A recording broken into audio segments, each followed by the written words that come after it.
আসসালামু আলাইকুম everyone, welcome to my channel. আজ আমি আপনাদের সাথে শেয়ার করব খুব দ্রুত ওজন কমানোর একটি পানীয়। পানীয়টা হচ্ছে জিরা পানি। চলুন কিভাবে বানাতে হবে, কোন প্রসেসে সেটা দেখে নেওয়া যাক। আমি এখানে একটা প্যানে 1 লিটার মতো পানি দিয়ে নিচ্ছি। এরপর এর ভিতরে আমি 2 চামচ পরিমাণ জিরা দিয়ে দেব। এরপর খুব ভালোভাবে করে জিরাটা পানির সাথে মিক্সড করে এবার আমি হাই হিটে একটা বলক দিয়ে নিব।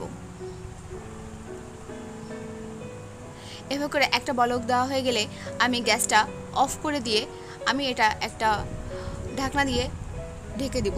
যে ঢাকনা দিয়ে এয়ারগুলো বের না হয়ে যায় এমন একটি ঢাকনা দিয়ে আমি এটা ঢেকে দিব। ঢাকার পরে এরপরে আমি এটা পাত্রে নিয়ে নিয়েছি, একটা মগে 1 গ্লাস। তো সেখানে আমি একটা লেবুর হাফ পোর্শন দিয়ে আমি এটা নিচ্ছি। যাদের গ্যাসের সমস্যা তারা লেবুটা না দিলেই ভালো হবে।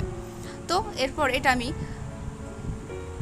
ড্রিঙ্কসটা আমি অ্যাবজর্ব করব, খাবো, ড্রিঙ্ক করব। তো এটা সকালে একদম খালি পেটে মর্নিং ড্রিঙ্কস হিসেবে নেওয়াটাই খুব উপকারী হয়। তারপরে এটা ঠান্ডা অথবা কুসুম গরম করে নিয়ে বাদবাকিটাও এটা খেয়ে নিতে হবে। এটা যদি আপনি এভাবে করে খেয়ে 15টা দিন খেতে পারেন তো আপনার ওজনটা খুব দ্রুত কমে যাবে। সো আমার ভিডিও যদি ভালো লেগে থাকে তাহলে আমার পাশেই থাকবেন। আজকে আমি তো বিদায় নিচ্ছি। আল্লাহ হাফেজ।